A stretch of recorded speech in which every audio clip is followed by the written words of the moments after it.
thought this was a dead body? Get thinking even more harder next time, because I'm not dead, I'm alive. But sometimes I feel a little bit dead on the inside. What's up, everyone? My name is Josh Dohy, and today it's episode 9. So, let's get into the freaking skinny of it. How do I feel today? Not great, because let's just freaking get into it. So I decided to get connected with a business advisor. So I was hanging out with a few friends of mine. We were doing some tricks at the beach and things like that. We're having a real good time, had a real great connection with this one dude who I never really talked to before. And then he told me that he had been working with the business advisor. And so I was like, cool. I'm not really sure about what my next steps are business wise. And so I decided to get connected with this business guy, because I was like, I don't know, might help just to kind of plan out my next steps and see if there's anything that I'm not really thinking about, like if I have any blind spots or anything like that. So I got connected with this business advisor, and we had 2 free consultation meetings, which is that's dope. That's dope to have 2 free consultation meetings, because I am getting to learn about business and getting a good refresher on goal setting, and I'm not paying anything for it. Awesome. Who doesn't love a free lunch? People who are probably full of food already. I'm the only one that's laughing. So yeah, if I seem a little bit more dead on the inside, it's because I had a really great time with that business advisor, and then at the very end, he pulled out the sales tactics.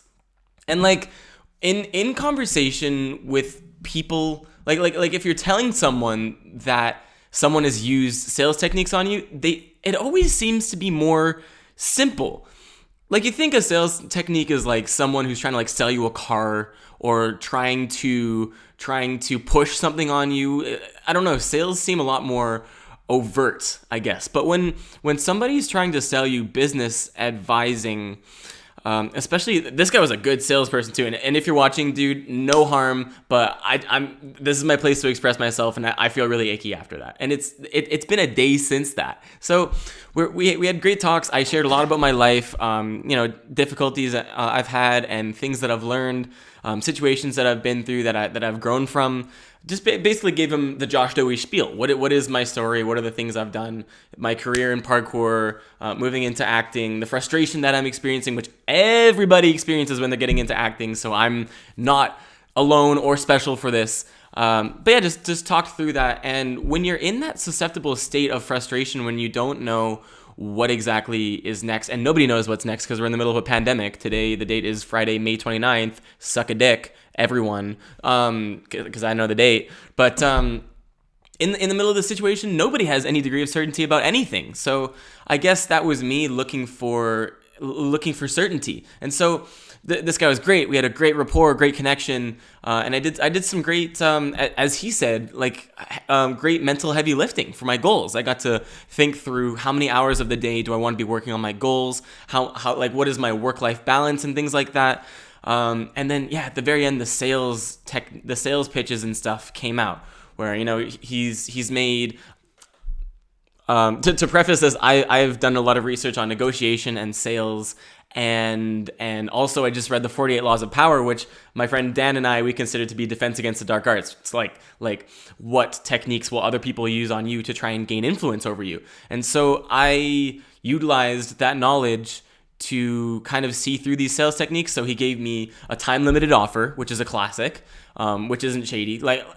None of this was overtly shady. I think the shady thing is how I felt after all of it. So there was the time-limited offer. There was, I'm going to cut you a special deal because you're my cousin and I want to sell you a nice Jeep, right? I want to sell you a nice Jeep. That's what my emoji guy looks like. He wants to sell you a Jeep. Is that racist? I don't know. So we're just going to keep going past that.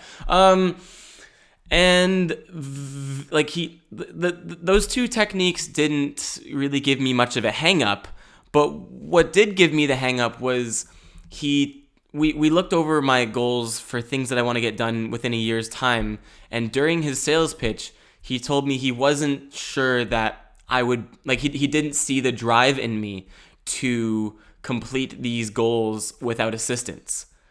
And that really hurt. that fucking hurts, man, because and that took away a lot of agency I felt for myself, I guess, because I'm a very aspirational person. Like I really pride myself on my ability to pursue my goals and to believe in myself. And I've built up a very strong shield to any kind of attack on my self-belief. And I also do a pretty good job of, I don't know, just letting things go straight through me. But so that shaking up, he did a really good job of shaking up my self-belief, which I don't think that he did in like he wasn't trying to make me feel poorly about myself, but those feelings came because he was trying to make me feel like I needed him, I guess. And this could just be me overinterpreting it, right? And sorry, right, if I am, but that technique he used really made me lose a bit of independence, I guess. Just that day, and then it's kind of bled into today. And I was really excited to work with this guy if he had a price that we could agree on, but he asked way too much money. Like these business advisor dudes, they make fat stacks off of people, bro. Like one meeting could be like thousands of dollars or hundreds. Like, whoa, dude. maybe if I had reached my financial goals, then sure, maybe I could afford to have a business advisor. But there wasn't a whole lot that I saw him offering me that I couldn't do myself. Like, the other thing that I felt after the fact was kind of shady was the atmosphere of teamwork that we kind of built up together. And then we reached the end, and he made it seem like we only got there, like I only reached this level of understanding and clarity with my goals because him and I had worked together. But what I feel like was that I was the rocket ship in that sense, and he was the Pinky pushing me, and I felt like all the strength was coming from Mr. Pinky. But the thing is, you can't go into space with just a Pinky, right? Like there is an entire rocket ship attached to that, and that is what I am. I am the rocket ship. The boosters are going. I'm going into outer space. Hopefully, I don't know. Maybe I blow up in the stratosphere. I don't know. At least I tried to go to space. But do I seem crazy? Anyway, yeah. So I'm a little bit distressed about that, and it's really hard to hide my feelings. I don't think I do a really good job of hiding my feelings. I think I can smile. I think I can put on like a nice exterior. But when I'm feeling troubled, it's probably pretty easy to see. And so it was also difficult to turn down his offer. Like it was very enticing because sure, it can be really frustrating going into a new career field and to see your peers who have been on the same path as you reaching levels of success on that path and you're not getting anywhere, right? Like that's kind of the pitfall of comparing yourself to other people. Like you have to be able to understand that you are on a different path from these people, and it does you nothing to compare yourself to them. I guess this is an inspirational talk now, but yeah, so I guess I was in that vulnerable state of frustration with my acting career and stand-up comedy and stuff because I can't work so much on stand-up comedy because a lot of it is the performance. Sure, I can work on the writing and stuff, but not a whole lot is getting done up in front of the people. It's about what gets a reaction. What do people really laugh at? Because I have a sense of humor, I guess. I'm so funny. I'm so silly. But I only know what's funny when people laugh at it, right? And so I guess I'm just at this level of uncertainty with those careers, partially because of the pandemic. There's not a whole lot of opportunity going around in those separate career fields. And so I was vulnerable and I guess I was just looking for a quick fix. Again, when you put things in, when you describe things in only so many words, it leaves not a whole lot of room for the nuance of those situations. Like, I didn't feel like I was looking for a quick fix. but I think that's what was happening. And so, yeah, not feeling super great after all that. But I figured it's probably best to just set up the camera and sit in front of it, and like I'm kind of talking to people and kind of talking to myself. And either way, I guess I'm just kind of feeling better as things go along. I think another thing that I was looking for from this business advisor guy was a therapist. Like, as I had these meetings with this guy, I realized a lot of what I was doing was venting, and then he would just feed me goal setting techniques and quotes and stuff. But the funny thing is, I knew all of the quotes. Like, he would start a quote and I would just finish it. And so that proves to me, it's in my head. Like, what I need to bridge this gap and to get through this research and development period that comes with this frustration, or the frustration comes with this research and develop period, rather. To get through that, I have the tools, and it's just a matter of understanding your toolkit and trying to assess each situation and learning what tool is required for what situation, I suppose. I think really what I was looking for was a therapist. Like, I vented to him most of the time, and as I was doing that, I was like, all of this would probably be better shared in therapy, because a lot of the problems that I've been having are just emotional problems. And sure, like, maybe I'm not pleased that I'm not making that I'm not financially stable, or I'm not financially independent off of the things that I enjoy. But that's the only piece missing. Isn't that crazy? That, like, I'm enjoying life to such a degree, and things are so perfect that the only piece that's out of place is that I'm not making a living doing what I love. And the only reason that that's important is because I don't really want to do anything else. Like, maybe it's privileged white boy laziness, entitlement, that I feel like I only want to do the things that I want to do. But that's how I feel, I guess. Like, I fear so deeply that I will get caught up in the cycle of having to work hard on things that I don't believe in to sustain myself, that I don't have the means to continue to develop myself and to enjoy myself. Because what I really enjoy is having a goal like becoming a leading actor, or becoming a funny stand-up comedian, and working towards that every day. And sure, like, maybe you don't make the daily progress that you want, maybe you don't make the weekly progress, but year to year, the progress that you make is astronomical. Like, to bring it back to the advisor situation, what he told me is, and I've heard this quote before, what we overestimate what we can get done in a week, and we underestimate what we can get done in a year. And I think that that's a really important thing to remember, that it's not the days that make, like, sure, it is the steps that we take during those days, but it's really you see the progress in the years, you don't see the progress in the days, I guess. And it's just baby steps that we take towards these goals that we have. Like, I'm not going to become a leading actor in a day.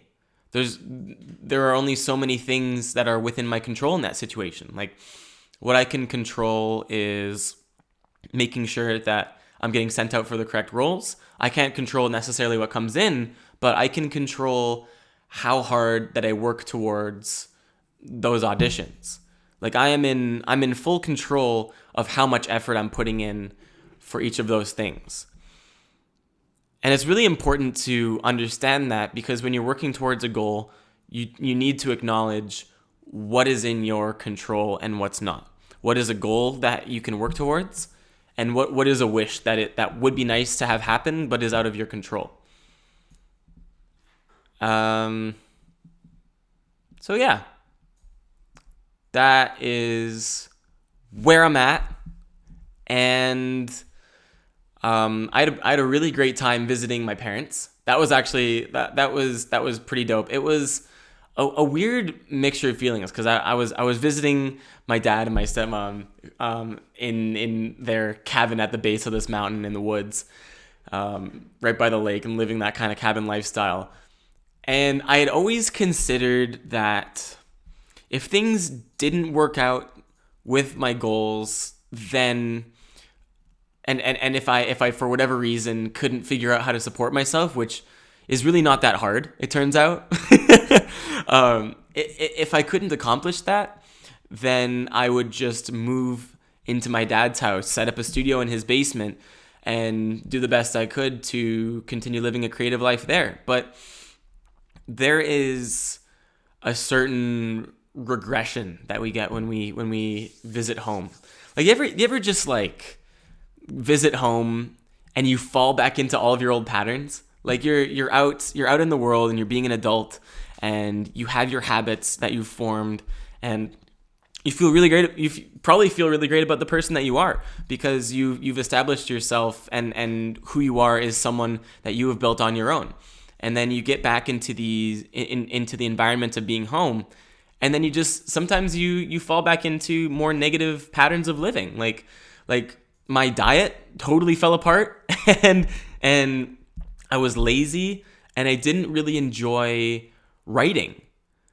Like a thing that I enjoy doing most of the time, and a goal that I enjoy working towards. I didn't even enjoy hanging out there and working towards that. And I think it was just because of falling back into this pattern of dependence.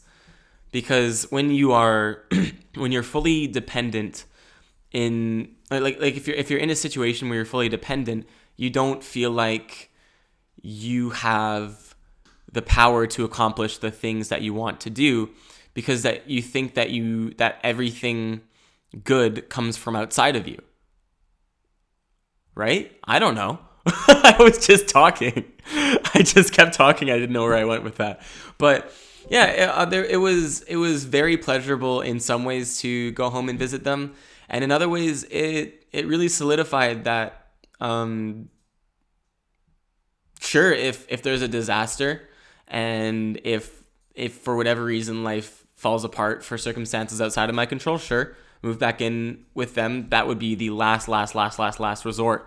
But I realized what I would prefer ultimately is to make things work out here in Vancouver, because this is where I'm independent, where I'm free, where I'm creative, where every single day is a new adventure, where I'm working on myself, and there isn't that underlying level of discomfort in my current position that I was having out there.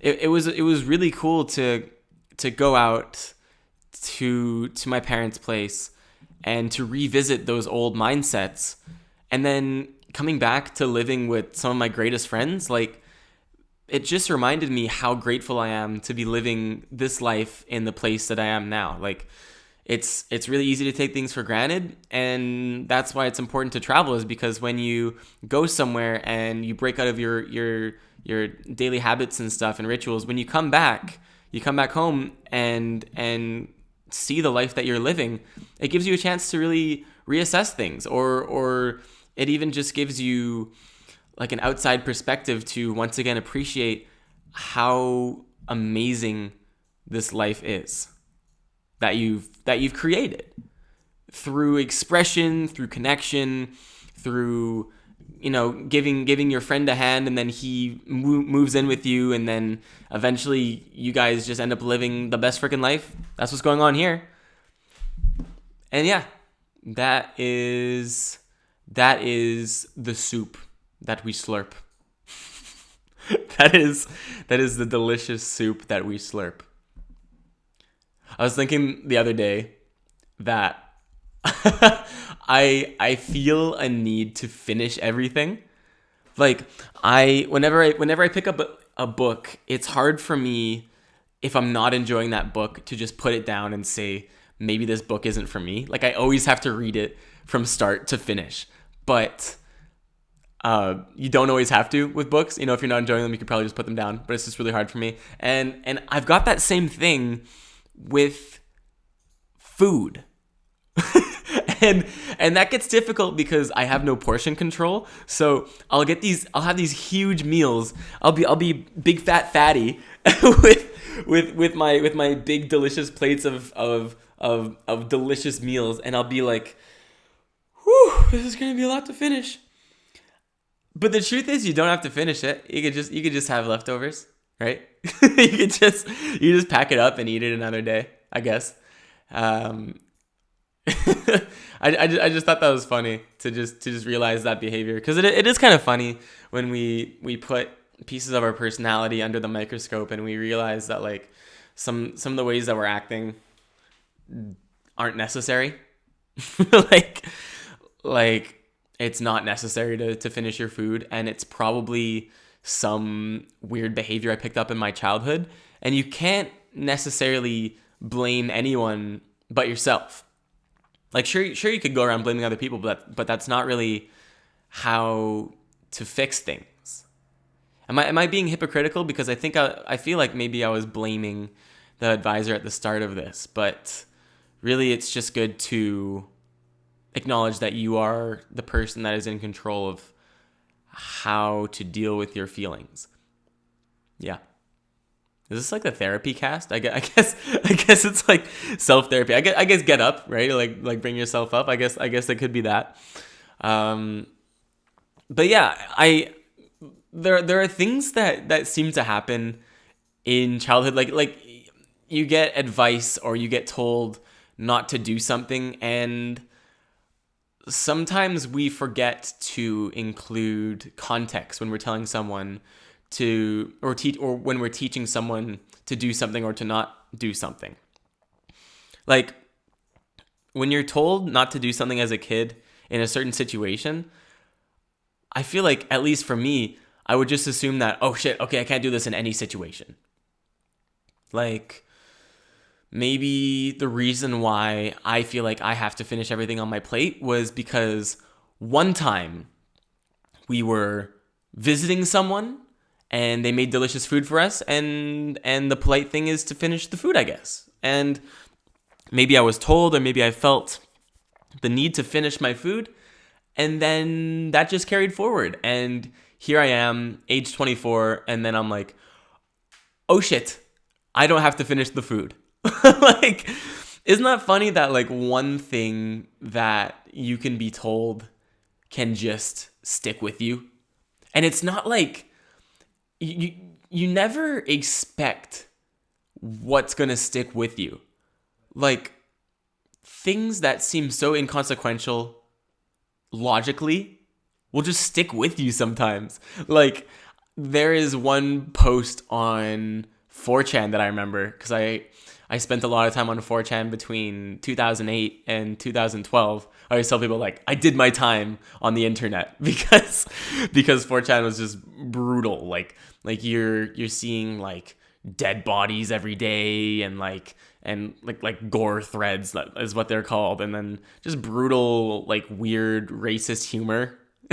Like being subjected to that is kind of weird, especially because like I think I was pretty young at the time. Is that why I'm like this? I don't know, because the internet back then was like the fucking Wild West.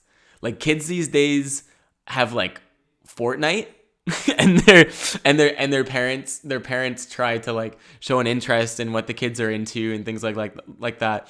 Like they'll throw Fortnite birthday parties and they'll get Fortnite toys and stuff. That wasn't necessarily possible in the old days of the internet when things were like more sketchy. Like we didn't have Fortnite, we had Blue Waffle and like 2 Girls 1 Cup. And can you imagine if parents back then tried to show the same degree of interest in like what we were looking at back then? And like, what is the modern day Blue Waffle? Anyways, like, can you imagine like you're hanging out with your friends and like, I don't know, watching shit on the computer as you would back then, because we didn't have phones. We would just all sit around one computer and like go on Funny Junk or 4chan and see what's fucked up on the internet today. Can you imagine like if your dad busted in, it's like, guys, you've seen 2 Girls 1 Cup, but have you seen One Guy 1 Jar? Like the glass breaks inside of his butt. It's so nasty. Like, can you imagine if that, like, that is that if if the modern day version of parents trying to show interest was prevalent back then, funny. That would be so extra. Like having a birthday party where instead of a birthday cake there are tinted blue waffles. Just like, ew. I'm sure someone's done that. I'm sure someone's like held a party where like this is getting really gross. Like, what if someone threw like a best of the old internet birthday party where you had tinted blue waffles, and then as homage to Two Girls, One Cup, which everyone's seen by this point. If you haven't seen it, don't watch it. But as homage to that, or homage, I guess the H is supposed to be silent, you would have chocolate ice cream and blue waffles, and then, like, I guess edible glass jars. Because there's edible glass. I think, yeah, because there's sugar glass. Because you can take glass and you can take sugar and press it real thin and make glass out of it. And I think that's how people eat glass. Like there's like magic dudes who eat glass. Like that's their job. Like, hi, I'm Todd, and my day job is I just eat glass. And it's a spectacle, and everyone's like, how does he do it, dude? How are your insides in one piece? Take my money. You probably need it for hospital bills. A lot of those people, I think, eat sugar glass. I think. And this is where the magicians come in. This is where they appear magically, right? Because magicians are magic. They appear magically and they're like, hey, mister, don't be revealing our tricks. And then they tap me on the head with a magic wand and I poop myself because I hate confrontation. I think the closest I've ever come to pooping myself in a confrontation, and I literally felt like it was coming, was I was with my friends and we had camped overnight in these like barns, I guess. We thought it was an abandoned film set, and so we camped out overnight. Like there was no equipment on it or anything like that. And we thought it was just decrepit and old and no one was going to use it. So we decided to like cross this river and just camp out overnight in this place. It's a thing that we do as our group. Our group is called Pody Boys, or Pody. We call it the Pody family now. And we would do a thing called Lost Boys, where we would just like camp out or explore abandoned places. Cause it's just like, there's a cool enchanting feeling to exploring abandoned places. And commercial break. Hey, I made some pancakes. You want some? Oh, cool. Delicious and nutritious. Okay, here they are. Do you want syrup? How much? I'll say when. Say when. When. Say when. When. Say when. When. Say when. Say when. Say when, my friend. Hey man, when. Oh, man, you love syrup, don't you? Perfect, thanks bro. Yeah, we were talking about camping out in abandoned places, right. So we would do that, and so this was probably our second or third time we had done this, and we went and camped out on this in this place and hung our hammocks in this like cool little shack. Didn't leave any garbage behind or anything. Didn't break things like people always think you are when you're in places like that. And then we woke up the next day and it was just pouring rain. And it wasn't like a beautiful wet rain that I want to catch on my tongue. It was like ice. Like if it was maybe a degree colder, it would have been like ice falling from the sky. So we had icy rain, and we had carried our bags over our heads across this like waist high river to get to where we were. And it wasn't that far of a walk, but just with the rain, we were like, fuck that. Like there was no chance we were going to do that. We were feeling way too lazy, way too cold. Like when you're camping, there's a certain level of misery that you incur. like part of camping is is like being miserable and cold and wet and like stinky. But that's kind of fun in and of itself. But like we were in that like morning grogginess. I've never had a good sleep in a hammock before, and I didn't that night. And so I woke up. I'm sore. It's cold, and we could literally see across the river our cars just sitting there, and we're like, "Fuck that." So we decided that we would go the long way around, and we didn't know where exactly the long way around was. So we were just kind of guessing. So we walked up this road and we got into this field where there were a bunch of cows and stuff. And we figured we'd just cut across this field and get to the road and then kind of ring our way around. And we had walked a certain distance along the road. We were tired and we had started hitchhiking. Like we just stuck our thumbs out hoping maybe someone would pick us up. And so I don't know if at this point our two people out of our party, out of our group, got picked up. I don't think it happened at that point. Maybe it did. I actually can't recall this part at this point. But at some point, the man who tended to that land, like I guess it was his land that he rents out to films or something like that. He drove past us once and he looked really angry. We're like, oh, this guy's probably just having a bad day. And we walked another 10 minutes or so, and he pulls up beside us and gets out of the car and just starts yelling at us, dude. He's like, I know what you guys did. Oh, what the fuck? You went across my field. That is my land. And he had like a dog in his truck, and the dog was barking and stuff. And this was probably the first time I'd ever been like full on threatened and yelled at by like an older dude. And there was 4 of us in this group. So if a fight broke out, we probably could have taken him.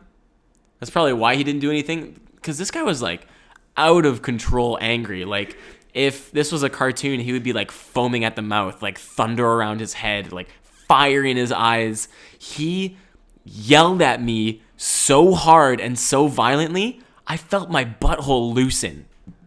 I didn't know that was a thing. I didn't know that someone could like yell at you so violently and make you so afraid that you just want to poop yourself. Because I guess the survival instinct is that you want to lighten your load so that you can run away. I guess that's the survival instinct. But that was just so weird in that moment. Like he was yelling at me, and then in my head I'm like, oh, what the fuck? Like it just turned into like a really weird, twisted psychedelic experience. And eventually he laid off. There was one point where he reached into the back of his truck and we thought he was gonna like pull out a gun. Whoa, right? Can you imagine? Bam, bam, bam, shoot you guys because you walked across my land. What got that guy so angry? Like, maybe just say don't cross our land next time. I'm venting this entire podcast, I guess. But what got that guy so angry?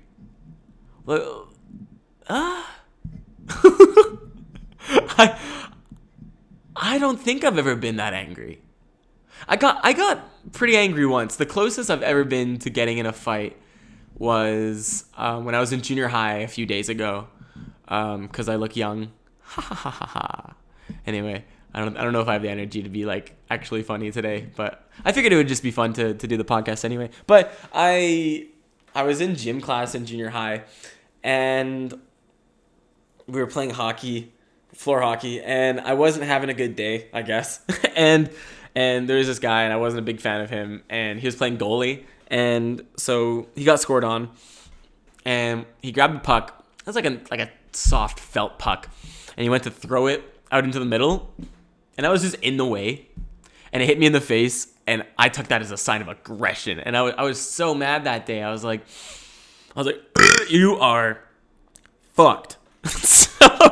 So after gym class, I went up to him in the locker room. I was like, dude, what the fuck was that? And I'm yelling at him and stuff. I'm fully out of control, but I'm too much of a bitch to start a fight, which is probably good. I don't think that fighting is the answer ever. or violence. Like it's good to be equipped with a martial art or something like that, but like violence is like a last resort. And I guess I'm glad that I stuck to that. But I was ready to fight this guy, dude. I was like, hit me first, bro. Hit me first, and let's start this fight. And he never did. Nice job, Jacob. great work not hitting me.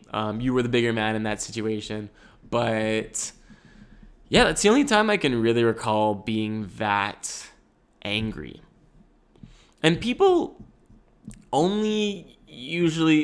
don't explode for one single reason. It's usually like a few things that are happening. Like maybe that guy like woke up and mice had eaten his carrots, or like someone pooped in his cereal, right? And then he comes up to he drives past us and he's like, oh shit, these are the men that have been on my land, and oh shit, there is poop in my cereal this morning, and I'm so angry at the mice that chewed the carrots, and and then you just explode. Like you never just explode out of the blue. Like you have to be meeting someone at like a level 7, and then they give you like a level 3 anger, and then that's how you reach level 10. It's never just like you saw someone going, well, maybe he was tired of people walking across his land or something. Yeah, could be that, huh? Yep. Also today, I'm recording this at 1:30. Usually I record a little bit earlier in the day, kind of just as the caffeine's kicking in. So this has been kind of a more peaceful one, I guess. And I've been just kind of giving myself a space to express myself, because I guess the whole advisor situation kind of got me fucked up, because I was really excited to have these solutions, and then I was really excited to work with this guy and felt really bad for turning him down. And then just kind of, I feel like I'm kind of just draining the poison out of me after all those sales techniques and that, I don't know, disempowerment, I guess. I guess that's the word for that.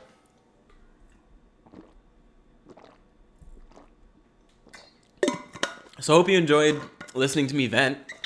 I told a few stories. I'll probably be funnier next time. But yeah, I just wasn't feeling great today, but I think that regardless of how you feel, it's still really good to be working towards the things that you believe in and the things that you enjoy.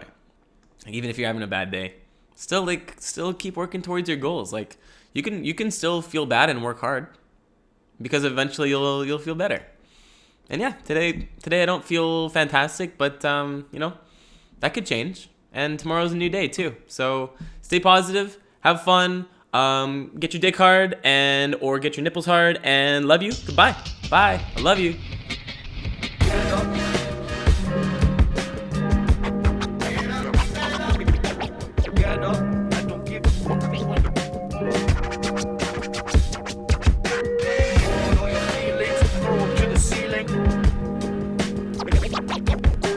Get up.